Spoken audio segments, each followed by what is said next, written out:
نحمده ونصلي على رسوله الكريم اما بعد فاعوذ بالله من الشيطان الرجيم بسم الله الرحمن الرحيم وتعاونوا على البر والتقوى ولا تعاونوا على الإثم والعدوان صدق الله العظيم۔ اللہ رب العزت نے انسان کو انبیاء اکرام علیہ السلام کے ذریعے جو زندگی سکھائی ہے وہ بڑی ایک نظم و ضبط والی زندگی ہے، بڑی ترتیب والی زندگی ہے، اور پورے قرآن مجید میں اللہ تعالیٰ نے انسان کو جو عبادتیں عطا فرمائیں، جو فرض عبادتیں اللہ نے انسان کے ذمے رکھی، اس کے ذریعے بھی انسان کے اندر ایک ڈسپلن پیدا کیا، ایک ترتیب پیدا کی، ایک نظم پیدا کیا، اور اس انسان کو ایک منظم انسان کی زندگی گزارنا سکھایا۔ آج جب انسان اپنی زندگی کو بے ترتیبی سے گزارتا ہے، نہ سونے کا وقت مقرر، نہ کھانے کا وقت مقرر، نہ آرام کا وقت مقرر، اور یہی چیز پھر اگلی نسل میں آتی ہے، گھر میں بچے اور بچیوں کے اندر یہ چیز آتی ہے کہ جب وہ گھر کے اندر سونے کا نظم نہیں، کھانے کا کوئی ترتیب نہیں، اور اسی طرح نہ کھیلنے کی ترتیب، نہ آرام کی ترتیب، نہ پڑھنے لکھنے کی ترتیب، تو ایسی صورت کے اندر وہ انسان پھر زندگی میں جب بہت زیادہ بے ترتیبیاں جمع ہو جاتی ہیں تو ایک انسان تو یہ شکایت کرتا ہے کہ وقت میں برکت کیسے ہو۔ جب انسان بے ترتیب زندگی گزارتا ہے تو اس وقت کے وقت میں سے برکت ختم ہو جاتی ہے اور اس کی زندگی میں سے سکون ختم ہو جاتا ہے،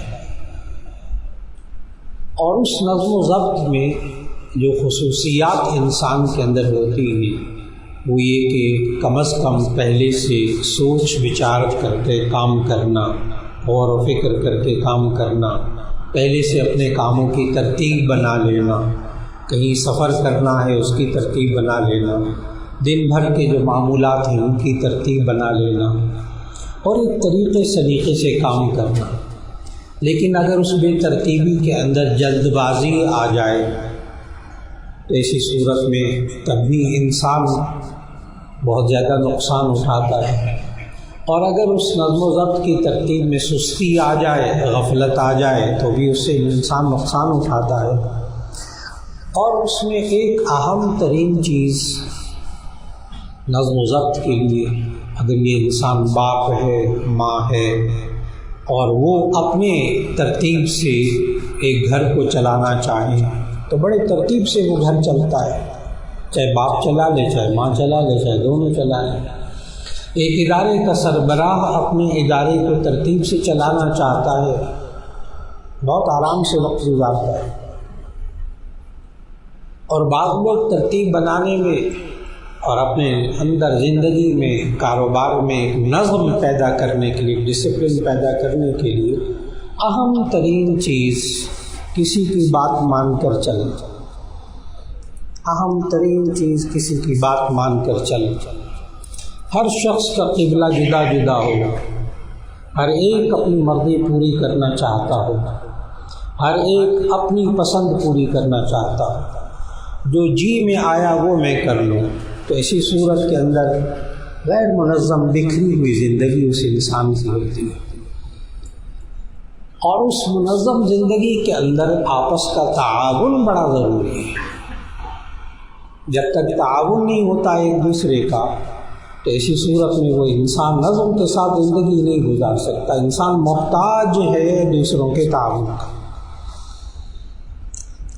جب بھی معاشرے کے اندر کوئی انسان شادی بیاہ کا موقع ہوتا ہے، یا کوئی تقریب ہوتی ہے، یا کوئی سفر ہوتا ہے، یا کوئی گھر کی تعمیر کرنی ہے، یا کوئی کاروبار شروع کرنا ہے، یہ کہتا میں سب کچھ خود ہی کر لوں گا، بس سارا اپنے اوپر بوجھ ڈالتا ہے، اس کی زندگی بکھر کر رہ جاتی ہے۔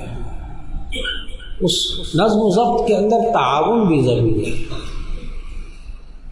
اور یہ سب چیزیں اللہ انسان کو زندگی کے اندر نظم، ترتیب، اللہ دن میں 5 وقت انسان کو سکھاتا ہے نماز کے لیے. میں نے عرض کیا کہ زندگی میں نظام قائم کرنے کے لیے، ترتیب، ایک ڈسپلن قائم کرنے کے لیے سب سے اہم ترین چیز اپنے اوقات کی تقسیم، وقت کی تقسیم، وقت کا تعین، وقت پہ کام کرنا، اور وہ اللہ نماز سے سکھاتا ہے. اور نماز کے اندر یہ انسان بات مان کر چلتا ہے، ایک کی بات مان لیتا ہے، وہ اللہ اکبر کہتا ہے، ہاتھ باندھ لیتا ہے، وہ اللہ اکبر کہتے ہیں، سارا اتنا بڑا مجمع ہوتا ہے، رکوع میں چلا جاتا ہے، وہ اللہ اکبر کہتا ہے، سجدے میں چلے جاتے ہیں سارے، کوئی نہیں پیچھے سے یہ کہتا میں نہیں جاتا، آپ سجدے میں چلے جائیں، میں نہیں جھکنا چاہتا، آپ چلے جائیں، کوئی نہیں کہتا، سارے بات مان کر چلتے. نماز کے اندر ایک نظم، ایک ترتیب زندگی کی اللہ سکھاتا ہے. اور کئی مستشرقین نے تو لکھ دیا اپنی کتابوں، مستشرق کہتے ہیں یورپی مفکر جو اسلام کے بارے میں ریسرچ کرتے ہیں، ان کو مستشرق کہتے ہیں.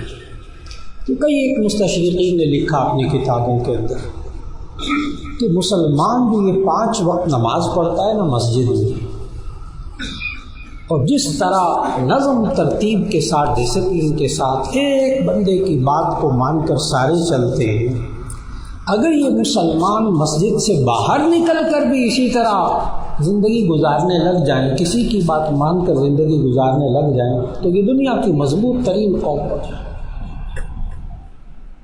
مضبوط ترین قوم. اور آج بھی جتنی قومیں مضبوط ہیں، چاہے ان کے اندر کتنی خرابیاں ہیں، کتنی گناہ کی باتیں ہیں، لیکن ان کے اندر جب خیر آتی ہے تو انہوں نے اپنے آپ کو ایک نظم میں ڈھال لیا، ایک ترتیب میں ڈھال لیا.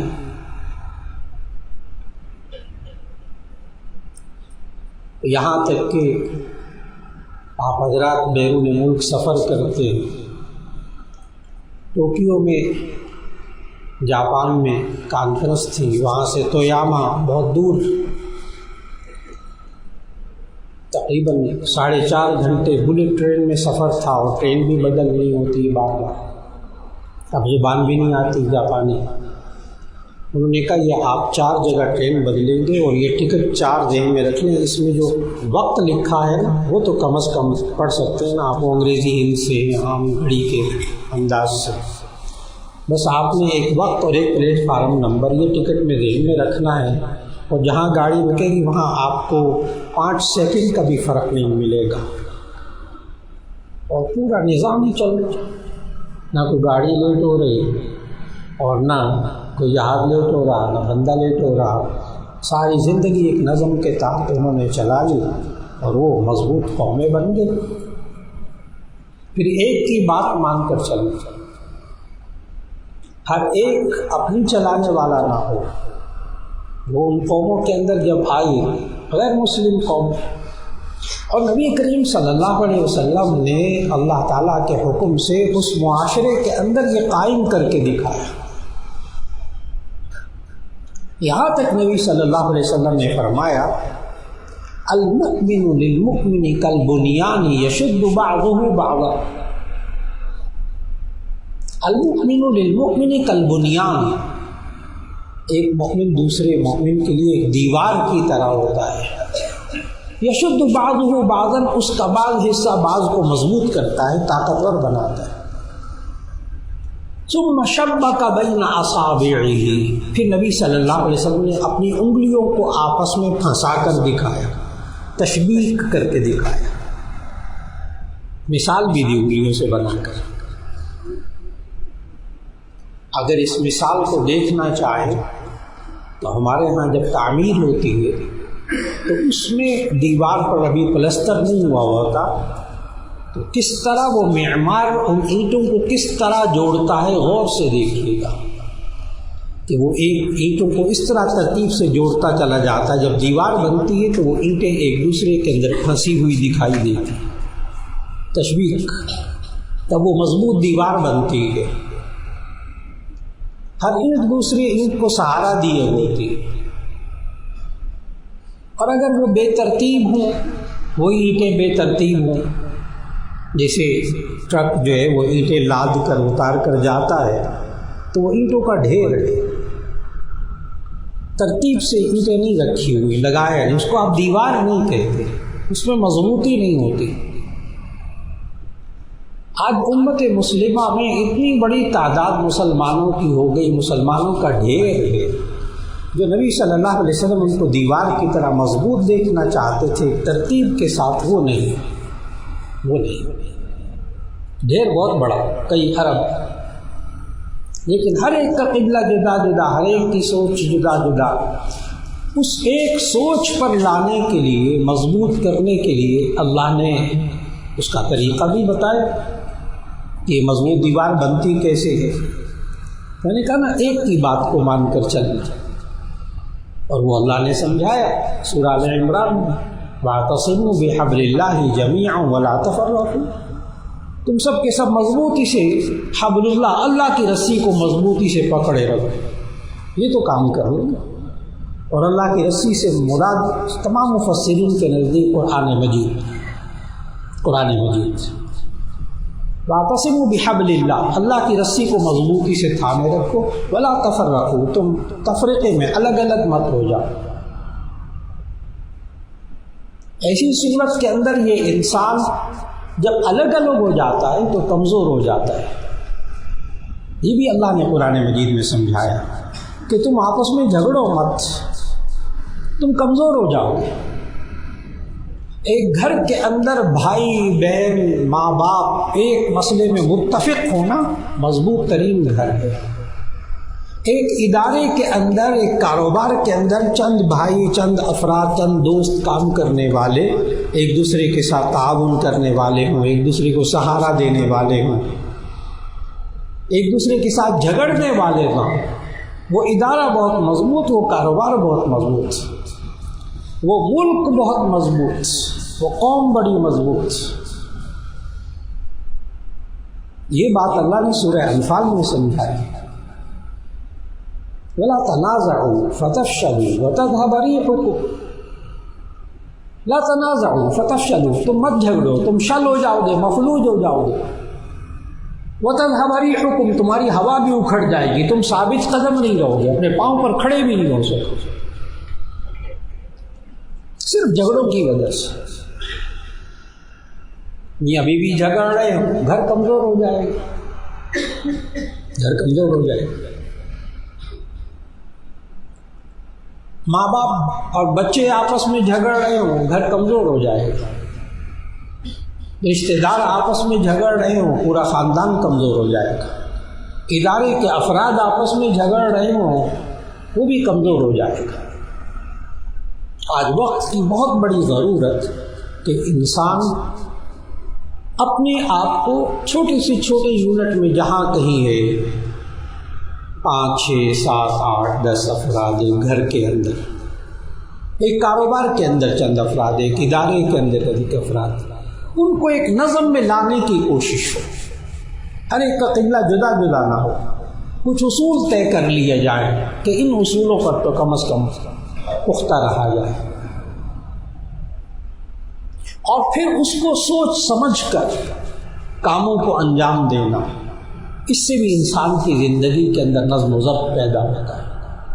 نبی کریم صلی اللہ علیہ وسلم کے پاس ایک وفد ملنے آیا، وفد بنی عبد القیس۔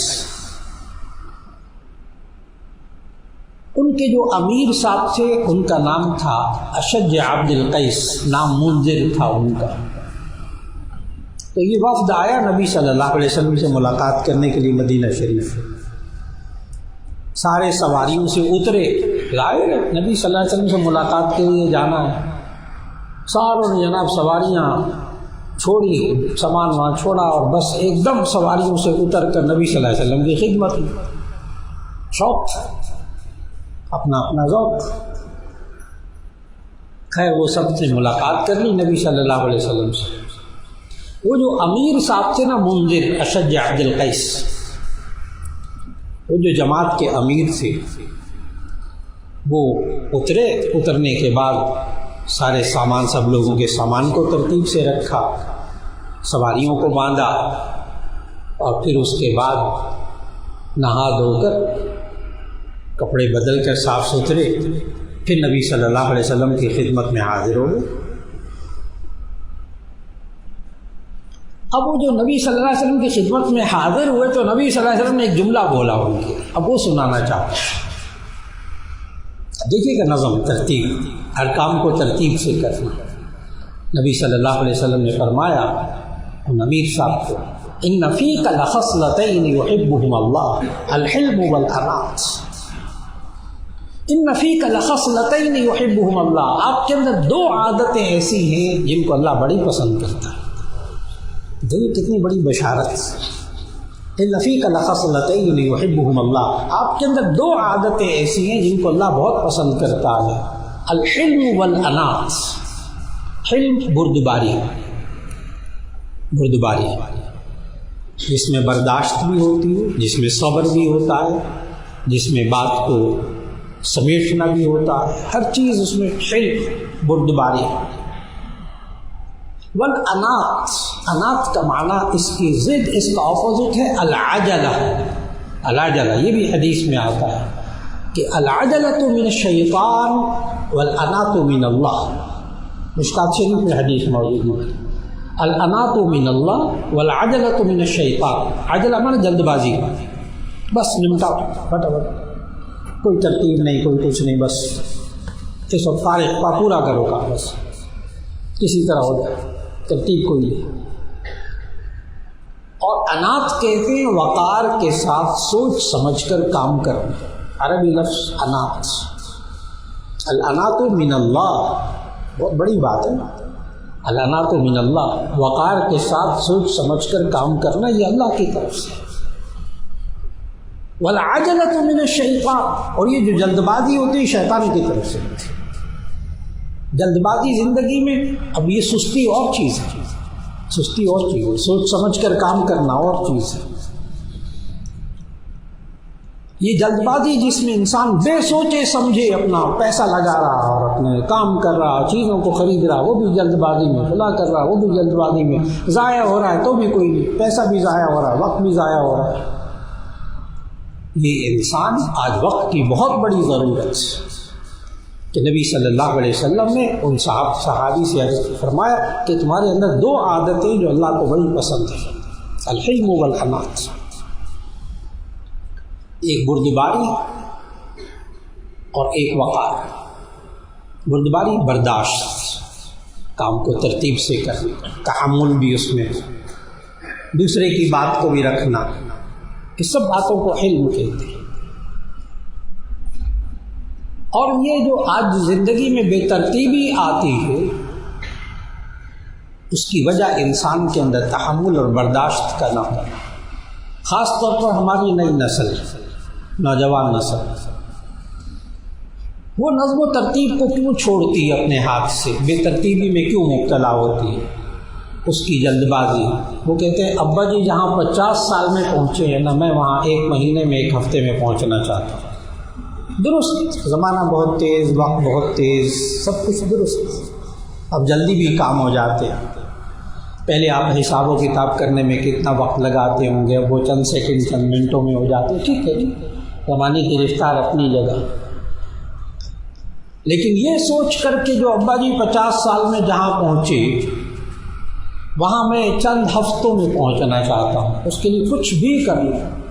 سارے نظم و ضبط، ترتیب، زندگی کی اتار چڑھاؤ، نہ اپنے آرام کا خیال، نہ اپنی سوچوں کا خیال، نہ اپنی اور چیزوں کا خیال، نہ رشتوں کا خیال، نہ رشتوں کو نبھانے کا خیال، وہ زندگی میں بے ترتیبی.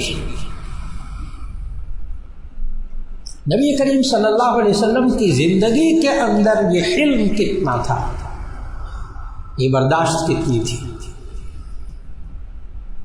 ایک حدیث میں موجود واقعہ پورا کہ نبی کریم صلی اللہ علیہ وسلم کے پاس ایک غیر مسلم عالم جو کہ بہت بڑے تورات اور انجیل کے ماہر تھے، وہ نبی صلی اللہ علیہ وسلم کے پاس آئے اور آ کر بڑے سلم کہتے ہیں ایڈوانس پیسے دے دینا کہ آپ یہ پیسے رکھ لیں، اور جب کھجوروں کا موسم آئے تو آپ مجھے اتنے سا کھجوریں دے دیں۔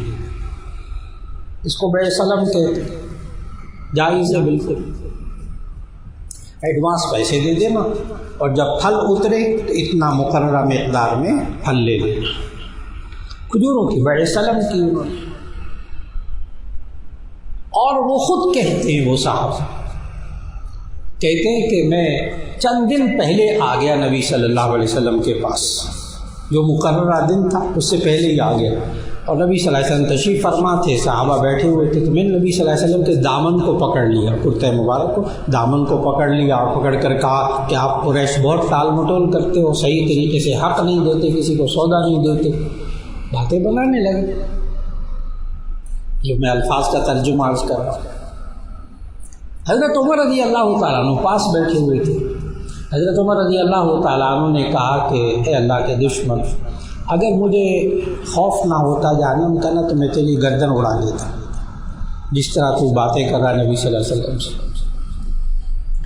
نبی صلی اللہ علیہ وسلم نے حضرت عمر سے کہا، اے عمر، تمہیں چاہیے تھا کہ تم اچھے طریقے سے اس کو مانگنا سکھاتے کہ بھی اپنا حق طلب کرنا ہے تو اس کا بھی ایک سلیقہ طریقہ ہوتا ہے۔ نبی صلی اللہ علیہ وسلم حضرت عمر کو ٹھنڈا کیا، اور پھر حضرت عمر ہی سے کہا کہ جاؤ، اس کا جو سودا طے ہوا تھا وہ دے دو۔ آگے حدیث کے الفاظ یہ ہیں، وَزِدْهُ 20 صاعًا مَكَانَ مُنَازَعَتِهِ، وَزِدْهُ 20 صاعًا، اس کو 20 صاع کھجوریں اور دے دو، مَكَانَ مُنَازَعَتِهِ، اس جھگڑے کے بدلے میں۔ اب جھگڑا بھی غور سے سنیں، زیادتی بھی اسی کی طرف سے تھی، زیادتی اسی کی طرف سے تھی، ابھی وہ وقت ہی نہیں آیا تھا کھجوریں دینے،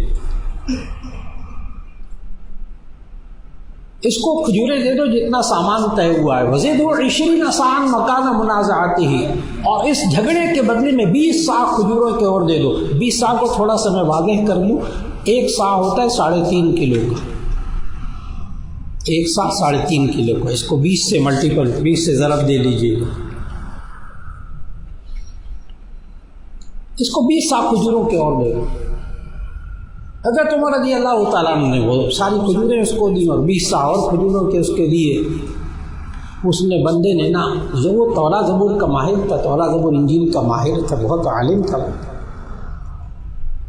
اسے ساری کھجوریں رکھی ایک طرف، اور پتہ کیا کہا اس نے کہا کہ اے عمر، اللہ تیرا بھلا کرے، میں نے آخری نبی کی جتنی خوبیاں آسمانی کتابوں میں پڑھی تھی وہ ساری میں نے معلوم کر لی تھی، ایک خوبی باقی رہ گئی تھی کہ ہماری آسمانی کتابوں میں یہ لکھا ہے کہ جو آخری نبی صلی اللہ علیہ وسلم تشریف لائیں گے تو ان کے اندر حلم برداشت عام انسانوں سے کہیں زیادہ ہوگی۔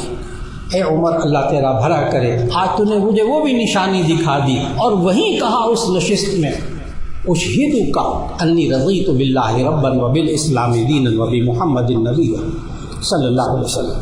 حضرت عمر کو خطاب کر کے کہا، اے عمر تم گواہ رہنا، میں تمہیں گواہ بناتا ہوں کہ میں اللہ کو اپنا رب مانتا ہوں اور نبی صلی اللہ علیہ وسلم کا اپنا نبی مانتا ہوں، اور اسلام کو اپنا دین مانتا ہوں، اور اسلام قبول کر لیا۔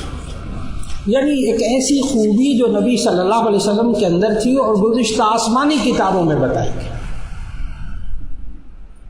اور نبی صلی اللہ علیہ وسلم کے اندر یہ برداشت اپنی ذات کے بارے میں ہے۔ حضرت عائشہ رضی اللہ عنہ کی روایت جامع ترمذی میں کہ نبی صلی اللہ علیہ وسلم ساری زندگی کسی سے انتقام نہیں لیا، اپنی ذات کی خاطر کبھی بدلہ نہیں لیا، ایک موقع نہیں، کسی نے نقصان پہنچایا نبی صلی اللہ علیہ وسلم نے اپنی ذات کی وجہ سے کسی کو نقصان نہیں پہنچایا، برداشت۔ لیکن آگے روایت میں یہ ہے کہ اگر نبی صلی اللہ علیہ وسلم کے سامنے اللہ کے حکم کو توڑا جاتا ہے تو اسی صورت میں پھر وہ برداشت نہیں فرماتے نبی صلی اللہ علیہ وسلم، پھر آپ کے سامنے کوئی ٹھہر نہیں سکتا۔ یہ چیز انسان کی زندگی میں نظم پیدا کرتی ہے۔ کہ آج انسان اپنی مرضی پوری کرنے لگے اور دوسری کی طرف سے تکلیف اگر آئے تو اس کو برداشت نہ کر سکے، ایسی صورت کے اندر یہ انسان نظم اور ترتیب کو، ڈسپلن کو، سب کو ختم کر دیتا ہے۔ اور ایک اہم چیز دیکھیے، ہر گھر کے اندر، ہر انسان کے اندر دو حقیقی بہنیں ہوں، دو حقیقی بھائی ہوں، سوچیں مختلف ہوتی ہیں، رائے مختلف ہوتی ہے، سوچوں کا اختلاف، اس سے نظم و ضبط میں فرق نہیں آتا۔ 10 بندے ایک کاروبار میں لگے ہوئے، ہر ایک کی سوچ مختلف، اس سے کاروبار تباہ نہیں ہوتا۔ یہ تو اللہ کا نظام ہے، ہر بندے کی سوچ مختلف، ہر بندے کی رائے مختلف، ہر بندے کا علم مختلف، ہر بندے کا تجربہ مختلف، اس کی وجہ سے اس کی سوچ اور رائے مختلف۔ اختلاف رائے، اختلاف مزاج سے گھروں کے اندر، کاروبار کے اندر، اداروں کے اندر نظم تباہ نہیں ہوتا، ہوتا رہے اختلاف۔ مشورے میں اختلاف آ گیا سامنے، کوئی مسئلہ نہیں، ہر ایک اپنی اپنی رائے بول رہا ہے مشورے کے اندر، بہت اچھا، یہ تو خیر کی بات ہے۔ لیکن اس کے بعد جب طے ہو جائے ایک بات، پھر باہر نکل کر اس کی کوئی مخالفت نہیں کرے گا۔ حضرت عمر رضی اللہ تعالیٰ عنہ نے 10 لاکھ مربع میل سے زیادہ علاقے پر جو حکومت کی نا، وہاں بھی ان کی زندگی کے اندر ایک نظم تھا، نظم تھا، اور وہ نظم کیا کہ تھا خلافت کا نظام، شورا کا نظام تھا۔ شورا کے نظام میں یہ ہوتا ہے، جمہوریت میں یہ ہوتا ہے، جمہوریت کا لفظی مطلب ہوتا ہے اکثریت، جو اکثریت جو بھی قسم کے انسان ہے وہ سارے جو رائے زیادہ دیں گے اس کے مطابق، اس کو جمہوریت کا لفظی مطلب ہوتا ہے اکثریت۔ اور خلافت کا مطلب یہ ہوتا ہے کہ مشورے کے لیے مخصوص لوگوں کو چنا جاتا ہے، ان کے علم کی وجہ سے، ان کے تقوی کی وجہ سے، ان کی مہارت و تجربے کی وجہ سے چنا جاتا ہے، سلیکٹ کیا جاتا ہے۔ وہ سلیکٹڈ لوگ ہوتے ہیں، ان کو جمع کرنے کا۔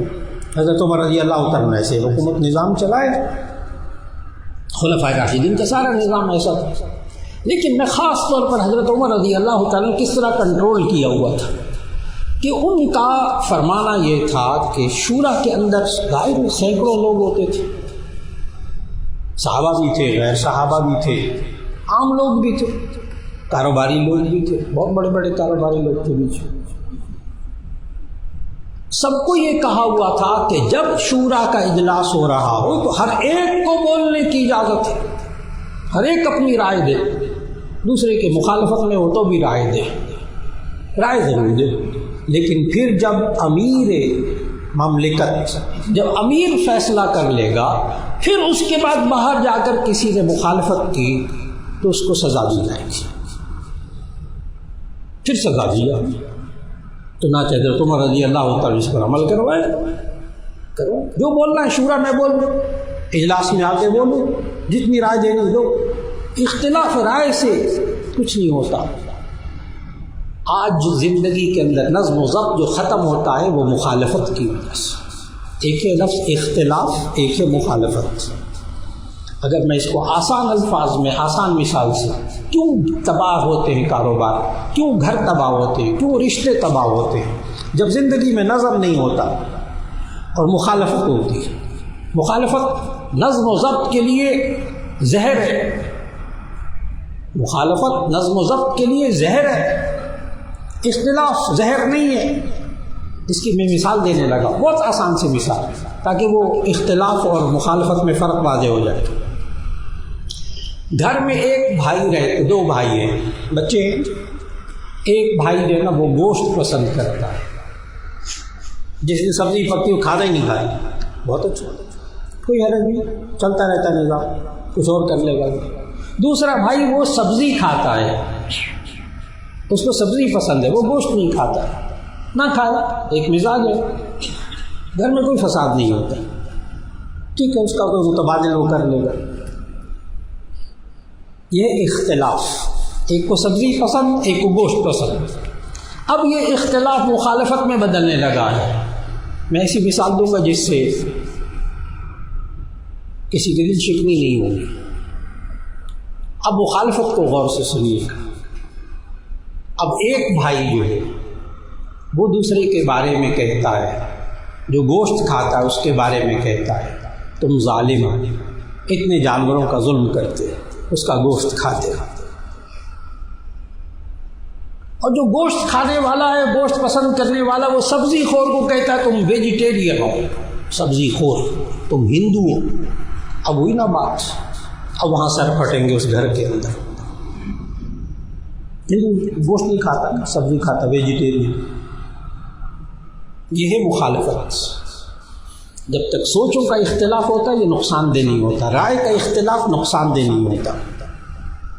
جب مخالفت کی جاتی ہے، ایک دوسرے کو برا بھلا کہا جاتا ہے، وہ قوم تباہ ہو جاتی ہے، وہ ملک تباہ ہو جاتا ہے، وہ ادارہ تباہ ہو جاتا ہے، وہ گھر تباہ ہو جاتا ہے، کیونکہ اس کے اندر پھر نظم نہیں، ہر ایک کا قبلہ جدا جدا ہے. اللہ رب العزت ہمیں یہ نظم و ضبط، یہ ڈسپلن زندگی میں لانے کی توفیق عطا فرمائے، اور وہ ترتیب کے ساتھ جس ترتیب سے اللہ 5 وقت نماز کے اندر سکھا ہے، نماز کے اندر سکھا ہے. اللہ ہمیں وہ ترتیب اپنی زندگی میں ان عبادات کے ذریعے اللہ جو سکھا رہا ہے، اللہ رب العزت ہمیں زندگی کے اندر وہ نظم و ضبط لانے کی توفیق عطا فرما دے. وآخر دعوانا ان الحمد للہ رب العالمین.